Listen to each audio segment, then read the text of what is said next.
existence of God. In your own words, how would you explain that God must exist? Bismillah ar-Rahman ar-Rahim. In the name of Allah the Almighty, the Exalted. So how would I explain the existence of God in a few words? Well, it is simple, and it's difficult in a sense to always explain this answer or respond to this answer, because God the Almighty is obviously not such a being that you can see with your physical eyes and hear with your physical ears, or feel with your physical hands. He is God the Almighty is a spiritual being, and the greatest of beings, the greatest, the incomparable. So to actually experience, you can actually experience God. If you really look at it, you can experience God, and those are through your spiritual senses. And God the Almighty, through His grace, has given us these spiritual senses also. So we have to, the way we can prove the existence of God, really, to ourselves as individual human beings, would be through our spiritual senses, through our spiritual eyes, through our spiritual ears, etc. Obviously, God the Almighty has given signs also for our external faculties, for our physical faculties, through which we can also prove that He exists. God Almighty says that via nature, via the creation of the heavens and the earth, if you ponder really deeply, you will find me. Scientists who begin by being atheists and totally reject the concept of the existence of a supreme being, when they dig deeper into scientific research and they look deeply into what they're researching, they always say that there is a superior being than us. There is somebody that is pulling the strings. Well, that's not true, because there's a lot of atheist scientists. Yes. So that's an interesting question, actually. I think that's fascinating for me, because I was an atheist at one point as well. And how can it be that through the same fact, some scientists become atheists and or stay atheists, or whichever way you look at it, and some scientists are convinced that God exists? It's a fascinating, age-old problem. What do you think is going on here? I think that the reason why there are two camps like this within society, within the scientists, and even like people in general, and society in general, is due to the fact that if you keep an open mind and you are sincere to yourself, you will always try to find answers to the questions that you have, right? And you won't be satisfied with easy answers, right? You'll always try to challenge yourself to find the truth. And this is something that God has given us and put in us, that we always strive to find the truth. Now, the camp of those scientists that research, and initially they were atheists, and they end up, or they slowly are getting convinced that there is a supreme being out there. Actually, they kept their options open. They weren't satisfied with what they were thinking. They always wanted and always want to find more. They're not putting a limit to anything. They're always trying to find a theory to fit the hypothesis.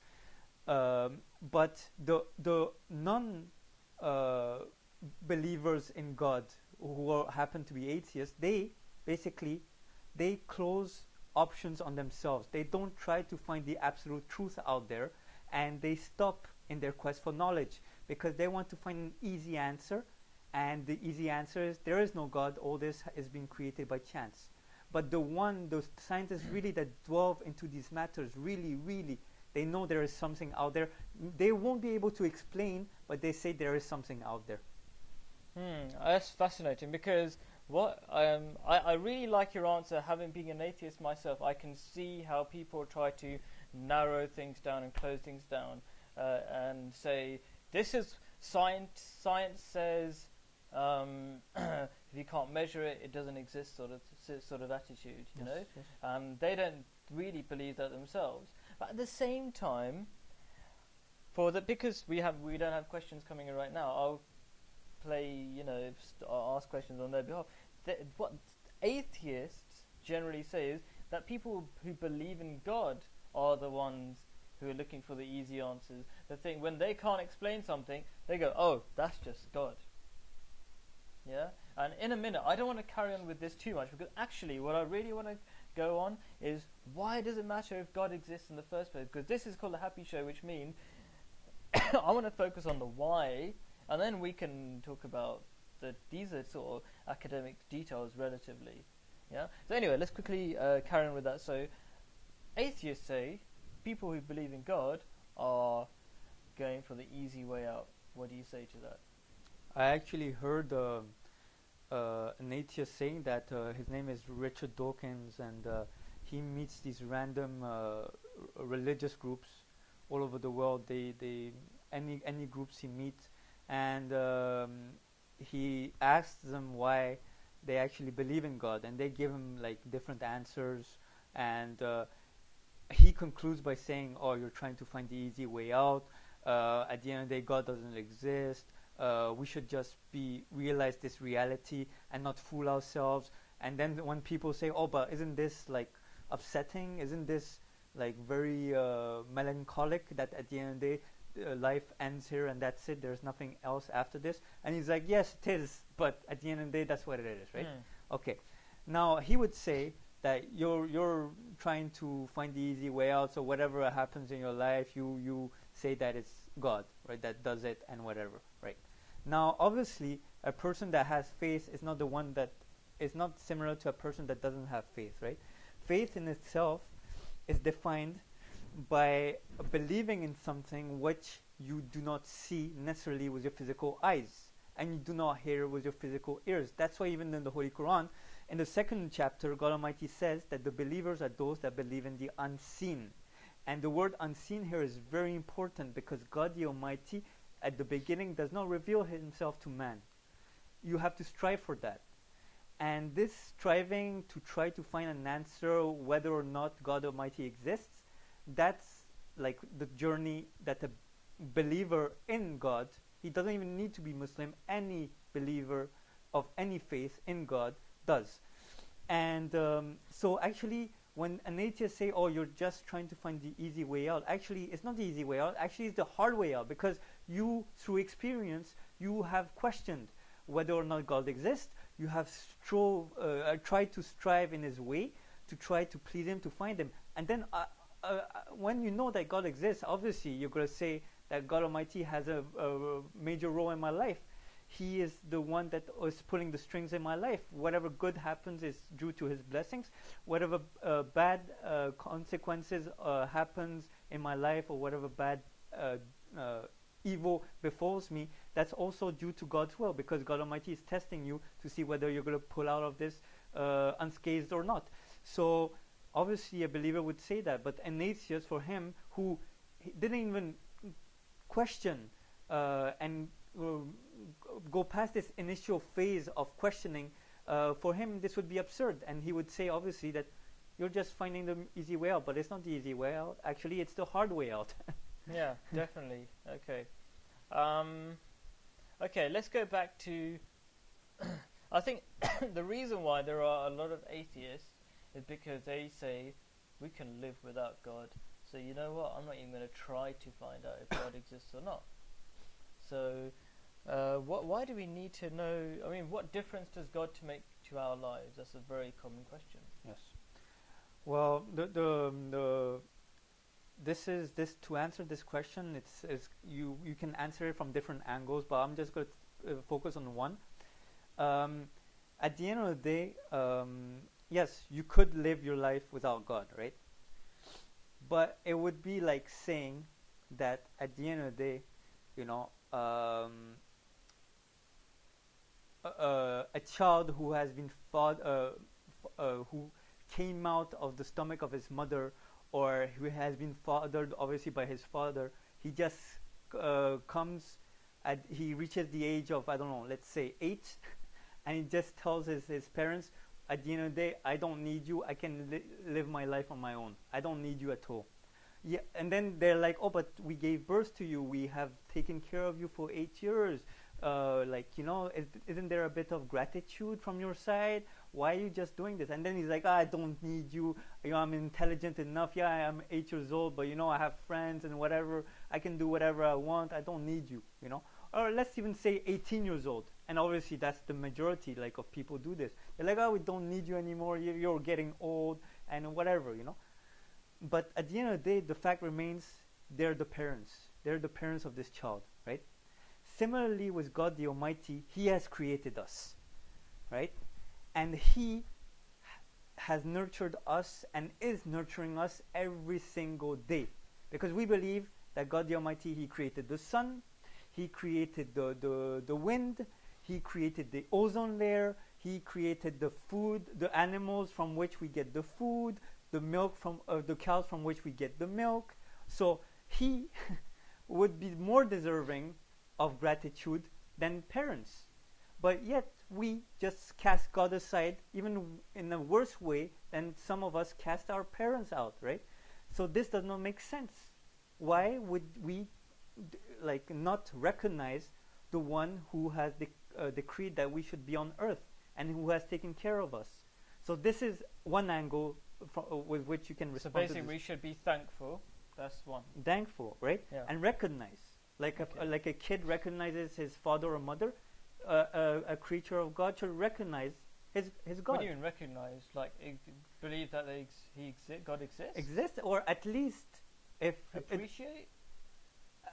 Appreciate, that comes in stages, but at least realize that there is a purpose. And the thing is, why we can realize this from early on is because God the Almighty says in the Holy Quran that I have revealed to the soul the good and the bad, meaning the good ways and the bad ways. So the soul already knows this. Since a young kid even knows what's the difference between good and bad, right?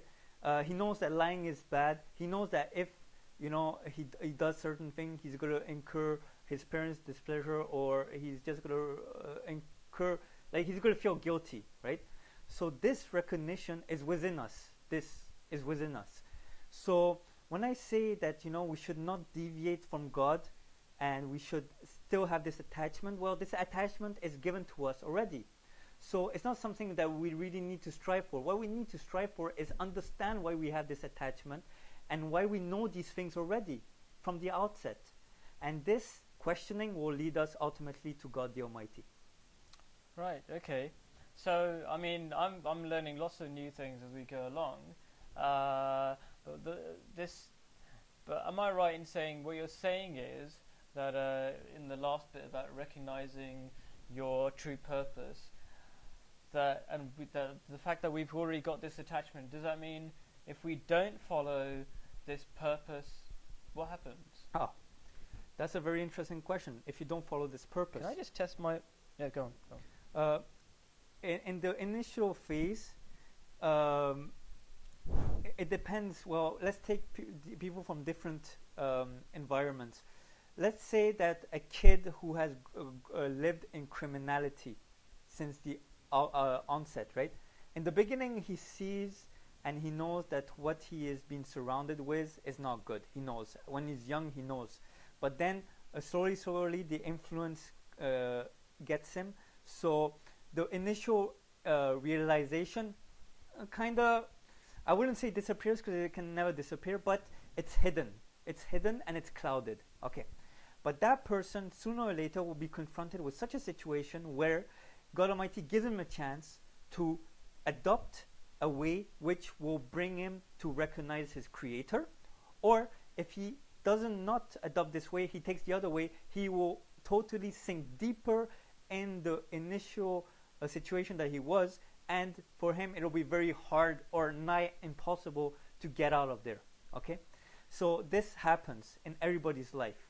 So this is what happens, that at the end of the day you're always confronted sooner or later in your life with such a situation which brings you back to this connection with the Lord, because this connection is never can never be destroyed, and it's always present, ever present. And this is something that had to be present because God the Almighty said, I created you. So if there was no permanent link between the creator and the created, then that link wouldn't be there, and then the existence of God could and would have been put into question. Can you kind of try to prove to me that there is this existence? I know you're sort of hinting at that there are situations where if you don't take the right course, as it were, the course that your conscience is telling you, like you're saying the soul has been told the difference between right and wrong. So the soul could be equivalent to your conscience, fair enough, yeah? And then you don't follow the right way, you kind of have a worse time. But could you kind of go into more detail about how if you go the wrong way, oh god, I was supposed to disconnect that. Okay.